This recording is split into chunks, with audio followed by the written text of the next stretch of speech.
Good morning, નમસ્કાર. આજનું આપણું ઇન્ડિયન એક્સપ્રેસ આજે વાર છે શનિવાર અને તારીખ છે 8 August.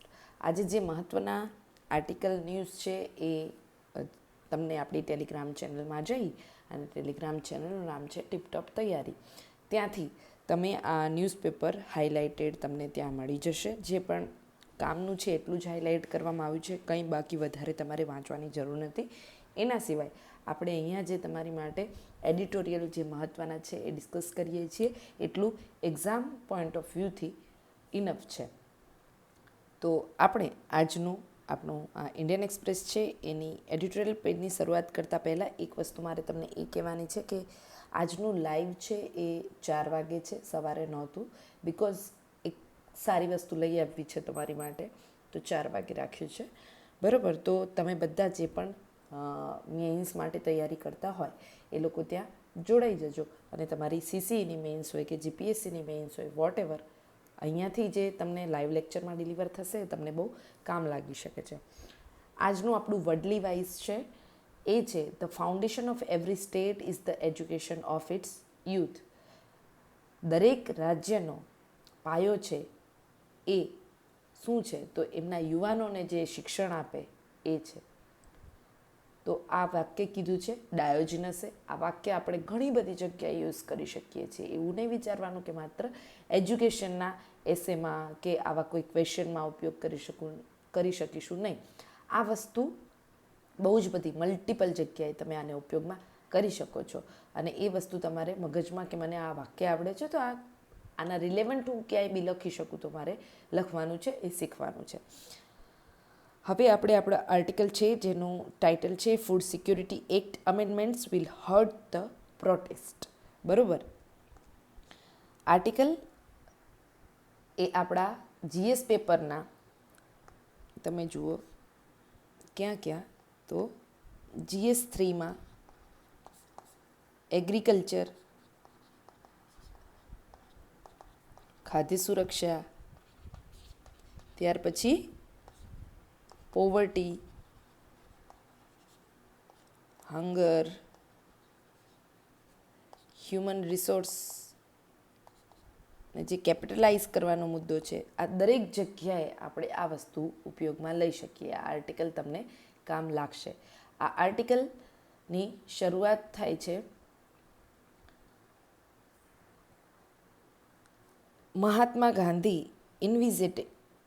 invited us to judge our actions in terms of what they do to the last person. એટલે આપણા ગાંધીનો જે તાલિસ્માન છે કે અંત્યે છેવાડાના પર્સન સુધી અંત્યોદય છે એની પર શું આપણી અસર થશે આપણા કાર્યની, એના દ્વારા આપણને જે મૂલ્યાંકનની પદ્ધતિ શીખવાડી છે, તો એ આપણને આગળ કહે છે કે ફ્રોમ ધીસ સ્ટેન્ડ પોઈન્ટ, આ દૃષ્ટિકોણથી જોઈએ તો રાષ્ટ્રીય ખાદ્ય સુરક્ષા અધિનિયમમાં સૂચવવામાં આવેલો જે સુધારો છે એ ઘણો નિરાશાજનક છે. બરાબર, નેશનલ ફૂડ સિક્યુરિટી એક્ટ છે એની અંદર કંઈક સુધારો સૂચવ્યો છે.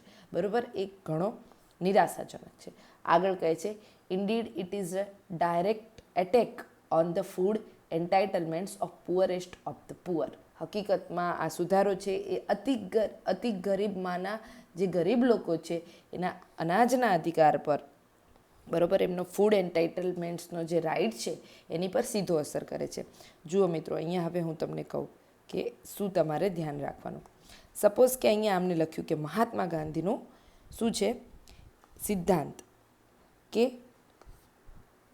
એવી રીતે મૂલ્યાંકન કરો કે તમે તમારા નિર્ણયનું અંત્યોદય પર શું અસર થાય. તો આ વસ્તુ જુઓ, તમે કોઈ પણ પોલિસી છે એ વિડ્રો થઈ રહી છે, કોઈ એન્વાયરમેન્ટ અસેસમેન્ટનો કોઈ નવો સુધારો થઈ રહ્યો છે, બરાબર, એથિક્સમાં તમારે કોઈ નિર્ણય લેવાનો છે, એસેમાં તમારે કોઈ પોઈન્ટ ઓફ વ્યૂ લખવાનો છે, બરાબર, દરેક જગ્યાએ આ વસ્તુ ઉપયોગમાં આવી શકે કે નહીં આવી શકે.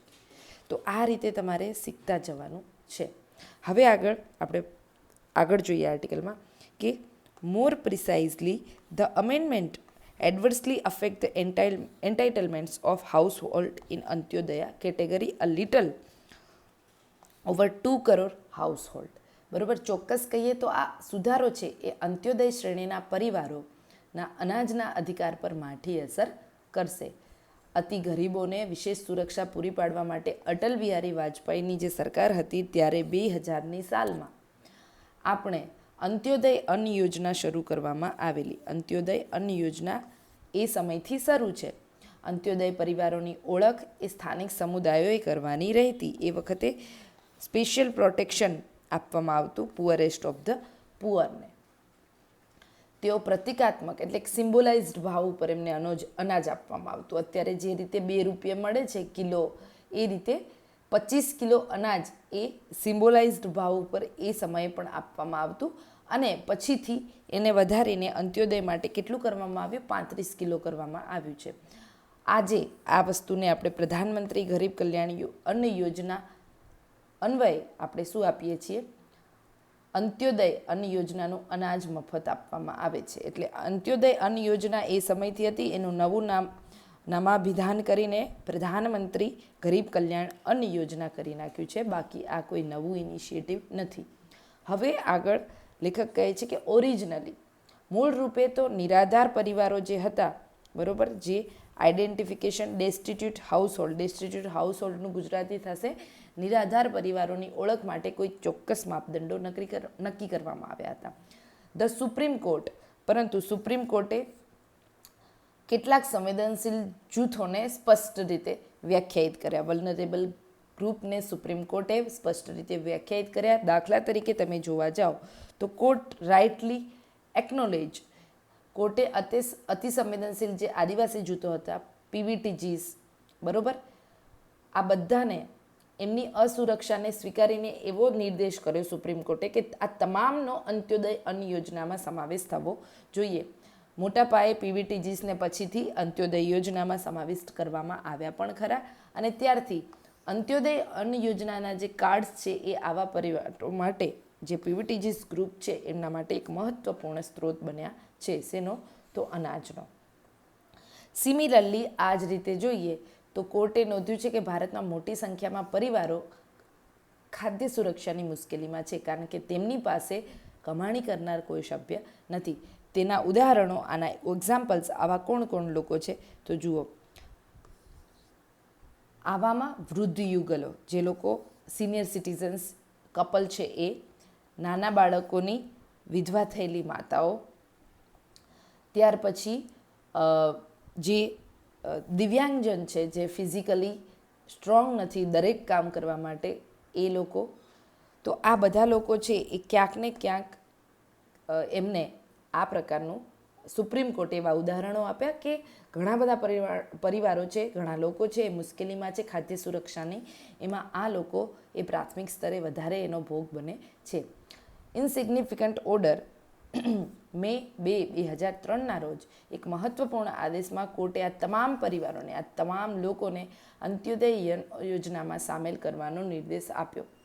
આ આદેશોનું પાલન રાજ્યોમાં અલગ અલગ રહ્યું, પરંતુ તેણે નિરાધાર પરિવારોને વિશેષ ખાદ્ય સહાય પૂરી પાડવા માટે એક સારો રસ્તો બનાવી આપ્યો. The national food security act, બરાબર, આ કાયદો છે એ પ્રાથમિકતા ધરાવતા જે પરિવારો છે, મોટાભાગે રેશન કાર્ડ ધરાવતા જે ધારકો છે, એમના માટે પારિવારિક અધિકારથી બદલીને આને ઇન્ડિવિડ્યુઅલ રાઇટ બનાવવાની શરૂઆત કરી. તો આ વસ્તુ તમારા આન્સરમાં આવી જોઈએ. જ્યારે પણ નેશનલ ફૂડ સિક્યુરિટી એક્ટ આ સંદર્ભમાં કંઈક પૂછાશે મને લાગે છે, તો તમને નેશનલ ફૂડ સિક્યુરિટી એક્ટ સંબંધી કંઈ પૂછે તો તમારે આ લખવાનું છે કે આ એક્ટે શું કર્યું છે? ટ્રાન્ઝિશન કર્યું છે. હાઉસહોલ્ડ એન્ટાઇટલમેન્ટનો જે રાઇટ હતો કે ખાદ્ય સુરક્ષા પરિવારની જોવાતી, પણ ત્યાંથી કેપિટા એન્ટાઇટલમેન્ટ યાની વ્યક્તિગત ખાદ્ય સુરક્ષાની પ્રાયોરિટી છે એને સેટ કરી અધિકાર અન્વયે. હવે આગળ કહે છે કે but for Antyodaya household however the household approach was retain.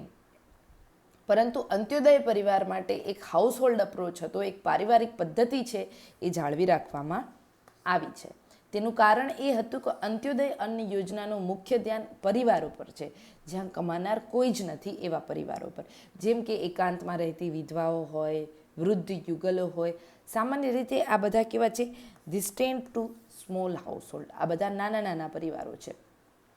જો પ્રતિ વ્યક્તિ અનાજની પદ્ધતિ લાગુ કરાઈ હોત તો આર્થિક સુરક્ષા ગુમાવવાનો વારો આવી શકે. હવે આગળ લેખક કહે છે કે તેમાંથી ઘણા લોકો જીવિત રહેવા માટે પણ અંત્યોદય અન્ન યોજના પર ખૂબ જ મોટો આધાર રાખતા હતા. જુઓ, આવી બધી યોજનાઓ આપણને એમ થાય કે આવું શું કરવાનું, લોકોએ કમાવું જ જોઈએ, મફતિયાવૃત્તિ ન કેળવવી જોઈએ. પણ સર્વાઈવલ, એવી ઉંમર આવી ગઈ છે, તમે એવી સ્થિતિમાં છો કે તમે કંઈ કરી શકતા નથી, તો તમારા સર્વાઈવલના પોઈન્ટ ઓફ વ્યૂથી ઘણા બધા લોકો અંત્યોદય અન્ન યોજના ઉપર આધારિત હતા. તેથી આ વ્યવસ્થામાં ફેરફાર ન કરવો એ જ એ સમયે યોગ્ય લાગ્યું હતું.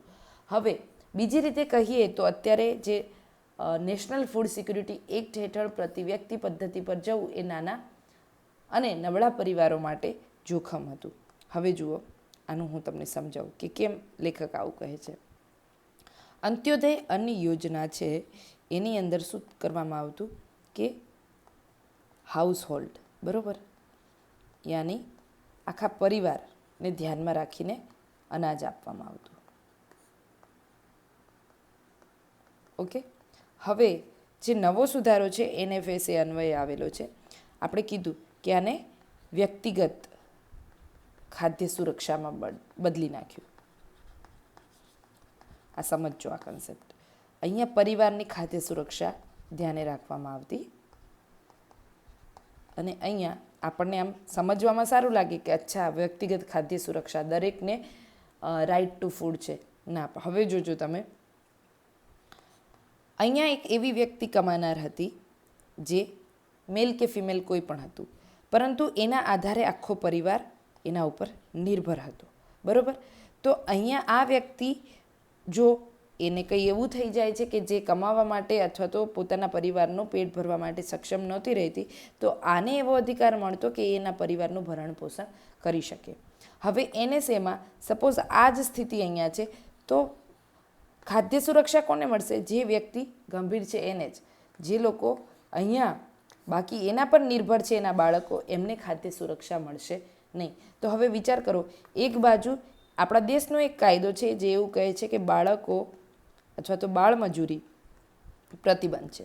હવે આ ફેમિલીમાં એવું થયું છે કે જ્યાં એમની માતાનું મૃત્યુ થયું છે અને પિતા છે એ વિકલાંગ છે, બરાબર. તો હવે અહીંયા પિતાને ખાદ્ય સુરક્ષાનો અધિકાર મળે છે, બાળકો વંચિત રહી જાય છે, તો બાળકોનું શું? તો આ વસ્તુ છે એ નવા NFS સુધારામાં છે એ ક્યોર નથી કરી શકાય. આ હજી ઇન્ડિવિડ્યુઅલ જ રાખવામાં આવ્યો છે.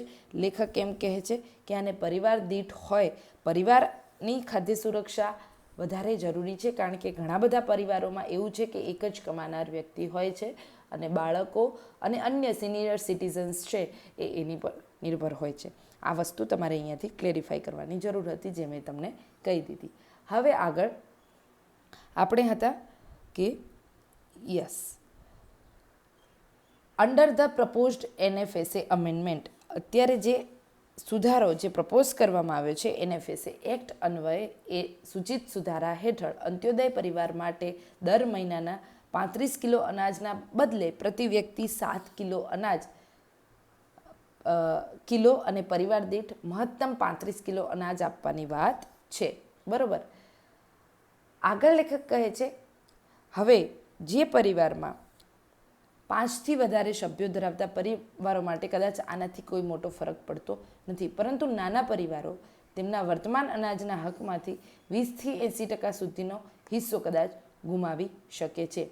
એન્ડ રાષ્ટ્રીય સર્વેક્ષણ જે આપણું થયું, હાઉસહોલ્ડ સર્વેક્ષણ, જેને કહેવાય છે હાઉસહોલ્ડ કન્ઝમ્પશન એક્સપેન્ડિચર, આને આપણે હાઇલાઇટ કરી દઈએ એટલે તમારા માટે ઇઝી થઈ જાય સમજવું.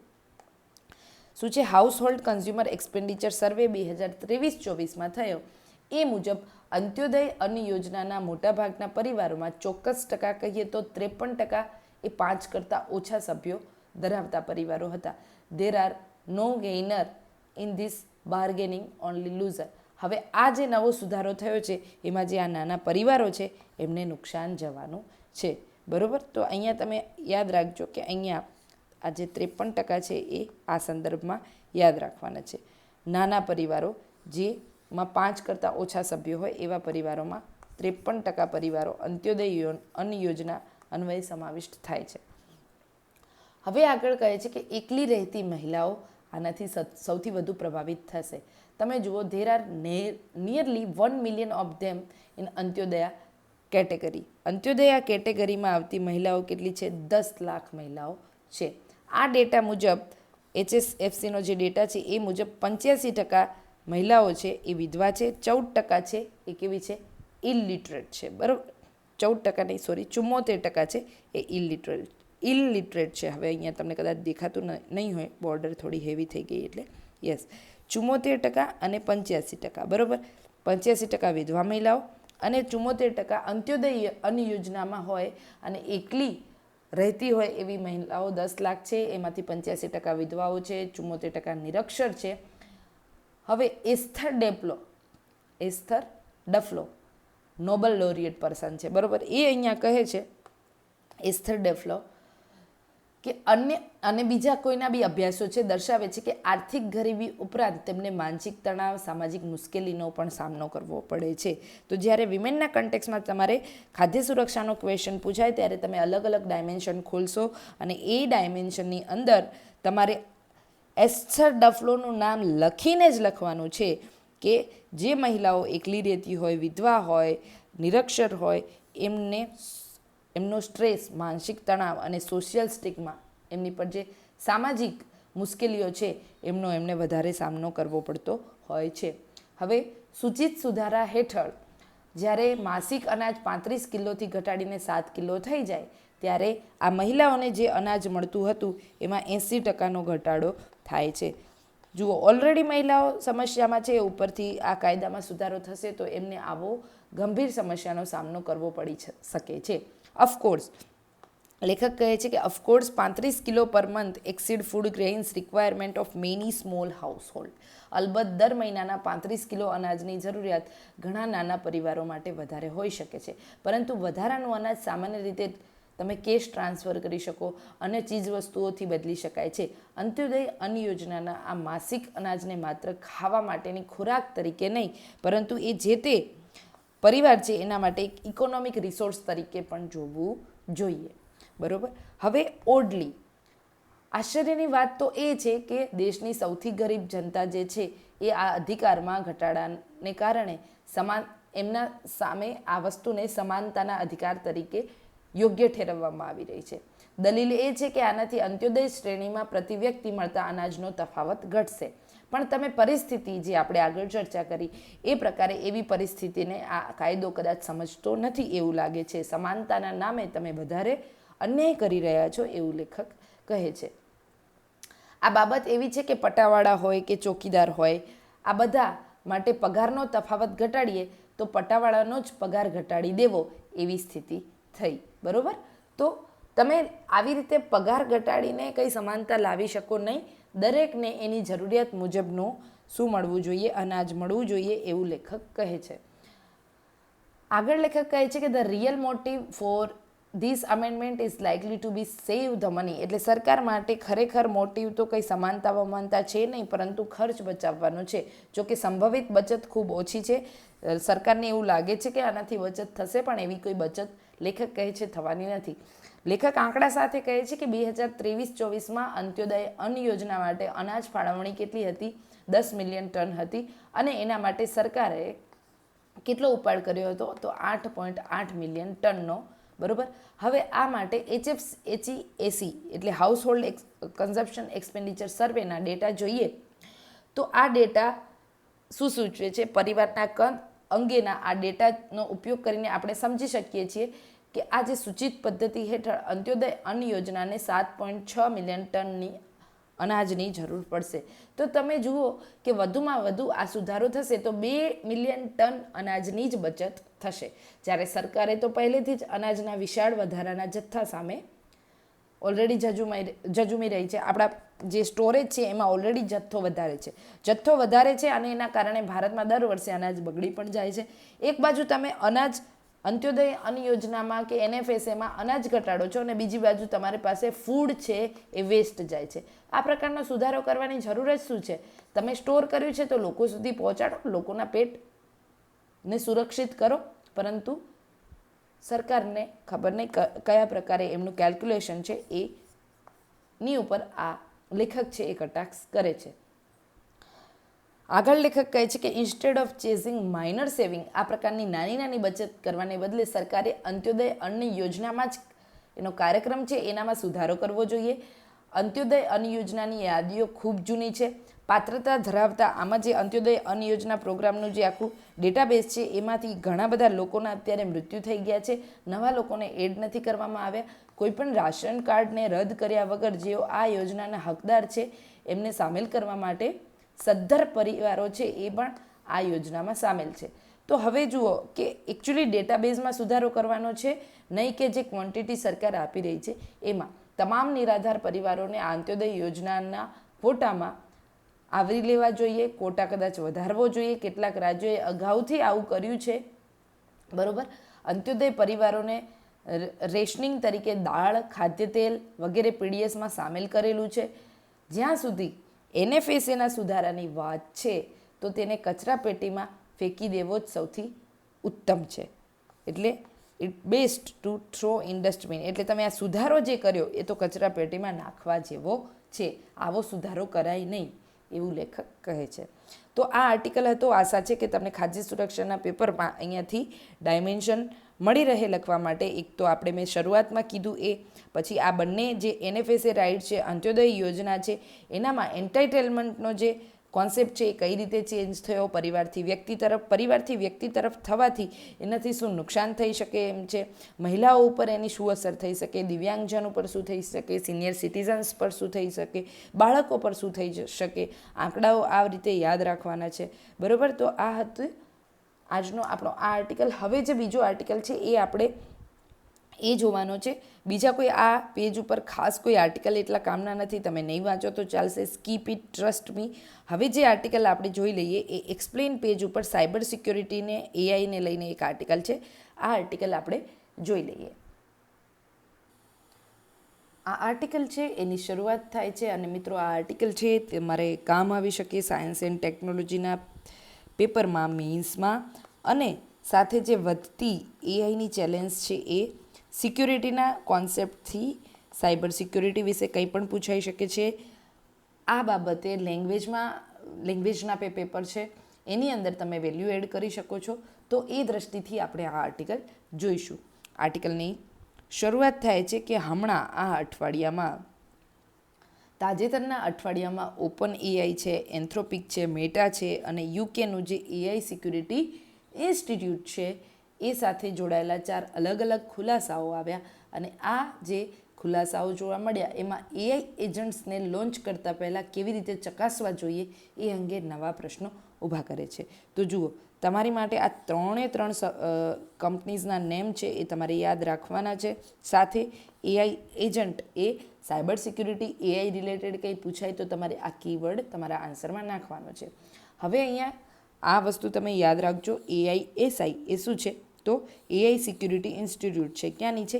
UKની છે. તમારે કંઈ બી લખવાનું હોય ક્વેશ્ચનમાં આન્સર તરીકે ત્યારે આવી રીતે તમે લખશો તો એ વધારે હેલ્પફુલ થશે. સપોઝ કે તમારે કંઈ કહેવાનું હોય તો કહેવાનું કે UKની જે AI સિક્યુરિટી ઇન્સ્ટિટ્યૂટ છે એના પ્રમાણે, બરાબર, આ રીતે. હવે જુઓ, આ AISI છે એને શું કર્યું? ધ રિસર્ચ ઓર્ગેનાઇઝેશન છે એને ડિપાર્ટમેન્ટ ઓફ સાયન્સ અને ઇનોવેશન અને ટેકનોલોજી સાથે મળીને એક મૂલ્યાંકન કર્યું. આ એક સંશોધન સંસ્થાએ એવું મૂલ્યાંકન કર્યું કે જે અદ્યતન AI મોડલોની જે સુરક્ષા છે અને એમની ક્ષમતાઓ છે એનું મૂલ્યાંકન કરવા માટે એન્થ્રોપિકના માઇથોસ 5, OpenAIના GPT 5.6 સોલ દ્વારા સંચાલિત જે AI એજન્ટો હતા તેમની ક્ષમતાઓને ચકાસવા માટે સાયબર સુરક્ષા મૂલ્યાંકન પ્રક્રિયા દરમિયાન એમને ઘણા બધા એવા પગલાઓ લીધા જે આ બધા પ્લેટફોર્મ્સ છે એને અનઓથોરાઇઝડ ગણી શકે.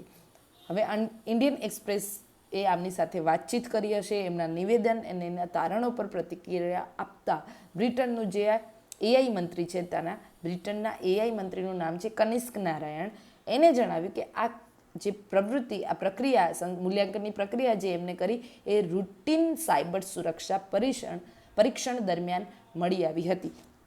હવે જુઓ, અહીંયા UK routine cyber security testing કરતું હોય છે. તો તમે આ રીતે કંઈક કહી શકો કે આપણે પણ આવા રૂટીન સાયબર સિક્યુરિટી ટેસ્ટિંગ કરવા જોઈએ. શેના? તો એઆઈ એજન્ટવાળા પ્લેટફોર્મ્સના.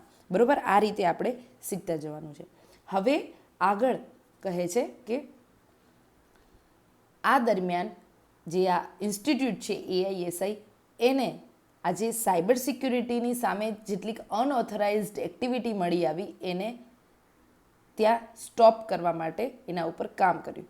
તેમણે આ જે ન્યૂ બિહેવિયરલ જે જોવા મળ્યા એઆઈના, એને રેકગ્નાઇઝ કર્યા અને exactly what AICI was set up to do, અને આ જ વસ્તુ કરવા માટે યુકેની જે આપણે અહીંયા નામ હતું ફરી વિચારી લઈએ, એટલે એઆઈ સિક્યુરિટી ઇન્સ્ટિટ્યૂટ એ એના માટે જ બની છે એવું લેખક કહે છે, અને એ વસ્તુ એને સારી રીતે કરી. હવે એઆઈ એજન્ટ્સ, બરાબર, એઆઈ એજન્ટ્સ શું છે, શા માટે તેના મૂલ્યાંકનની જરૂર છે, એ પણ આપણે બેઝિક ફંડામેન્ટલ ક્લિયર કરી લઈએ. ચેટબોટ હોય, લાર્જ લેંગ્વેજ મોડ્યુલ હોય, આનાથી વિપરીત કોઈ પણ વસ્તુ તમને જો માહિતી પ્રદાન કરે, તમે કંઈ પૂછો અને જવાબ આપે, તો એ વસ્તુ કોણ કરે છે? એઆઈ એજન્ટ્સ કરે છે. એટલે એઆઈ એજન્ટ્સને તમે કઈ કેટેગરીમાં મૂકશો? ચેટબોટની, લાર્જ લેંગ્વેજ મોડ્યુલ હોય, ગૂગલ જેમિની છે, ઇટ્સ LLM, બરાબર. પણ એઆઈ એજન્ટ છે એક અલગ જ વસ્તુ છે, પણ એ કઈ કેટેગરીમાં આવશે? આવી બધી વસ્તુમાં, કે તમે કંઈક પૂછો છો અને એ તમને જવાબ આપે છે, મશીન જવાબ આપે છે. તો એઆઈ એજન્ટ છે એ ચેટબોટ અને લાર્જ લેંગ્વેજ મોડ્યુલ કરતાં વધારે સ્વતંત્ર છે, વધારે ઝડપી છે, અને ચોક્કસ લક્ષ્યને હાંસલ કરવા માટે જ એને ડિઝાઇન કરવામાં આવ્યા છે. હવે જુઓ, ટેક્સ્ટ જનરેટ કરવા હોય એ બધું કામ જેમિની કરી લે છે, પણ એજન્ટ્સ છે ને એ શું કરશે? તમારા ઈમેલ બી વાંચશે. તમે એને ખાલી એવું કામ સોંપી દેશો કે રોજ સવારે તારે મારા ઈમેલ વાંચી લેવાના, તો એઆઈ એજન્ટ એવા ટાર્ગેટેડ કામ કરી શકે છે, બરાબર. આવા, અને પછી તમે એવું કહો કે કોઈ સરસ આઈપીઓ આવે તો તારે એનું વિશ્લેષણ કરીને મારો આઈપીઓ ભરી દેવાનો, તો એ બધું એઆઈ એજન્ટ આવા કામો કરશે. ઇટ્સ એ કાઇન્ડ ઓફ તમારા અસિસ્ટન્ટ તરીકે કામ કરી શકે. આ કાર્યો માટે એ લોકો નિર્ણયો લઈ શકે, ક્રિયાઓનો આખો ક્રમ પસંદ કરશે, બીજી કોઈ સિસ્ટમ હોય તો એની સાથે કઈ રીતે એને સંવાદ સાધવો, આ બધી વસ્તુઓ ડિસિઝન મેકર તરીકે એઆઈ એજન્ટ કામ કરે છે. આ સ્વતંત્રપણે એમનું જે વર્તન છે એનું અનુમાન લગાવવું અગાઉથી તમે પ્રેડિક્ટ કરી શકો કે આનું આવી રીતના વર્તન હશે, તો એ મુશ્કેલ છે. જેના કારણે અત્યારે જે પરિસ્થિતિ સર્જાઈ રહી છે એ માટે મૂલ્યાંકનો ખૂબ જરૂરી છે. આવા મૂલ્યાંકનોથી શું થાય કે તમે આવા જે એઆઈ એજન્ટ સાથે જે નેશનલ સિક્યુરિટી થ્રેટ, સાયબર સુરક્ષાને કારણે ઉદ્ભવતો હોય તો એ ઘટાડી શકાય. આ વસ્તુ તમારા 1-2 પોઈન્ટ જે આન્સર તમારો હોય 200 શબ્દોનો અથવા તો 150 શબ્દોમાં, એમાં ક્યાંક 1-2 પોઈન્ટ તરીકે તમારે વેલ્યુ એડ કરી દેવાની છે. હવે આગળ લેખક કહે છે કે કઈ રીતે એઆઈ એજન્ટ છે એ શું કરી શકે? જોખમ ઊભું કરી શકે, બરાબર. તો એ વસ્તુ એને 1, 2, 3, 4 વસ્તુમાં કહી છે, બરાબર. કે કયા સ્તર પર એઆઈ? તો એક ઇનપુટ સ્ટેજ ઉપર તમને એ નુકસાન પહોંચાડી શકે. પ્રોમ્પ્ટ ઇન્જેક્ટ કરી દે એવા, બરાબર, કે જે તમે એને એવા આપ્યા જ ના હોય, એ ઓટોમેટિક એવા પ્રોમ્પ્ટ ઇન્જેક્ટ કરીને નુકસાન કરી શકે. પછી રીઝનિંગ, બરાબર, કંઈક નિર્ણય લેવાની કોઈ ક્ષમતા છે, ત્યાં એ શું કરશે? અમુક એવું ભૂલ ભરેલું પ્લાનિંગ કરી નાખશે અને એવા ડિસિઝન લઈ લે. પછી એક્સટર્નલ ટૂલ્સને વાપરવા, એક્સેસિવ પરમિશન તમારી પાસેથી બધી જ લઈ લે. એના કારણે સોફ્ટવેર છે એ તમારી જે પરમિશનની પદ્ધતિ છે એને શું કરી નાખે? મિસબ્રીફ કરી દે. Agent that interact with website, software service or other AI agent introduce risk that can spread across the connected system rather than remaining confined to the single application. તો આપણે અહીંયા વાત કરી છે ની કી સિક્યુરિટી ચેલેન્જીસની. કઈ હું તમને અહીંયા કહી દઉં એટલે તમને લોકોને યાદ રહી જાય. 1, 2, 3, 4 કઈ છે જોજો. એઆઈ એજન્ટ શું કરશે? તમારા જટિલ કાર્યો કરે, એટલે તમારે કંઈ એક્ઝામમાં લખવાનું હોય એઆઈ એજન્ટના ફોર્મમાં અથવા તો સાયબર સિક્યુરિટીને એઆઈ, એટલે એના જે ચેલેન્જીસ છે એ કેમ વધારે છે? એક જટિલ કાર્યો કરે છે, બરાબર. એટલે લખવા ઉપરાંત ડેટા વિશ્લેષણના કામો કરે છે. હવે આ કામોમાં અનિશ્ચિતતા વધારે છે. બીજું, એઆઈ એજન્ટ શું કરશે? સ્વતંત્ર નિર્ણય લઈ લેશે, સપોઝ કે મેં તમને અહીંયા સમજાવ્યું એ રીતે તમારા ઈમેલ રીડ કરીને જવાબ આપે, બરાબર. પછી આઈપીઓ સપોઝ બહાર પડ્યો હોય તો એ પોતાની રીતે ડિસિઝન લઈને એ આઈપીઓ ભરી શકે. પછી બીજું કે એનું વર્તન છે એની સ્વતંત્રતાના કારણે, આ સ્વતંત્ર નિર્ણયના કારણે એનું અનુમાન લગાવવું મુશ્કેલ બની જાય, બરાબર. અનુમાન લગાવવું મુશ્કેલ. આગળ શું કહે છે? હવે આ અનુમાન લગાવવું મુશ્કેલ છે એટલે જોખમ પણ વધારે છે. તો આ 4 ચેલેન્જ છે, સિક્યુરિટી ચેલેન્જ છે એની એઆઈ એજન્ટની, બરાબર. હવે આ 4 ચેલેન્જ જે એઆઈ સિક્યુરિટી એજન્ટ્સની છે એની સાથે બીજું આગળ લેખક કહે છે કે એઆઈ સાયબર સિક્યુરિટીનો રિસ્ક પણ આની પર વધારે છે. સાયબર સિક્યુરિટીનો શું રિસ્ક છે? તો until recently cyber security largely Myint defending computer system. અત્યાર સુધી આપણે સાયબર સિક્યુરિટીને કયા તરીકે ગણતા કે એ આપણા કોમ્પ્યુટર સિસ્ટમને સુરક્ષિત રાખે ત્યાં સુધી. પરંતુ હવે સાયબર સિક્યુરિટી છે એનો અર્થ મોટા ભાગે એઆઈ એજન્ટ્સ અથવા આપણા જેવા જે આપણું મિમિક કરી શકે છે, માણસોનું મિમિક કરી શકે છે એવા જે પ્લેટફોર્મ્સ છે એનાથી આપણી સિસ્ટમને, ઓલ ઓવર સિસ્ટમને, હેલ્થ સિસ્ટમને, એજ્યુકેશન સિસ્ટમને, આપણા પર્સનલ ડેટાને બચાવવા સુધી વ્યાપક થઈ ગઈ છે. તો સાયબર ક્રિમિનલ છે એ બેંકની વિગતો ચોરી કરતા સાયબર અપરાધીઓ હોય, હોસ્પિટલ નેટવર્કને બ્લોક કરતા રેન્સમવેર ગેંગ હોય કે પછી સરકારી સિસ્ટમને નિશાન બનાવતો કોઈ એવો શું કહેવાય ટાર્ગેટિંગ ગવર્મેન્ટ સિસ્ટમને સેટબેક કરતો કોઈ હેકર્સ હોય, આ બધું જ છે એ અત્યારે સાયબર સિક્યુરિટીના નેટવર્કમાં સામેલ થઈ ગયું છે. જોખમ ઊભું કરનાર વ્યક્તિ છે અને એની સામે નિયંત્રણ ધરાવતો જે માનવી છે એ બંને વ્યક્તિ વચ્ચે અત્યારે એઆઈ છે એક સાધન બની ગયું છે એને નુકસાન પહોંચાડવાનું અને એને બચાવવાનું. એ નુકસાનમાંથી બચાવનાર સાધન પણ એઆઈ છે.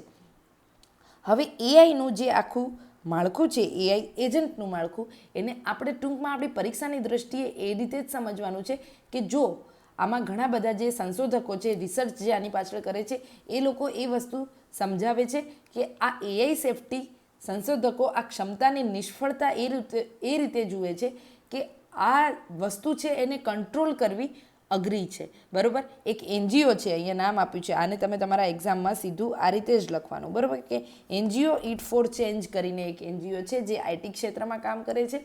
એના એક્ઝિક્યુટિવ ડિરેક્ટર અનિતા ગુરુમૂર્તિએ એવું કહ્યું ઇન્ડિયન એક્સપ્રેસને, હગિંગ ફેઝ હેક એ એઆઈ સુરક્ષાની સમસ્યા આના કારણે ઓછી નથી થતી, પરંતુ ઓપન એઆઈના કારણે વધારે સમસ્યા વકરતી જાય છે, બરાબર. ઓપન એઆઈના કારણે જે અત્યારે સાયબર સિક્યુરિટીમાં હેકિંગની સમસ્યાઓ છે એ વધી રહી છે.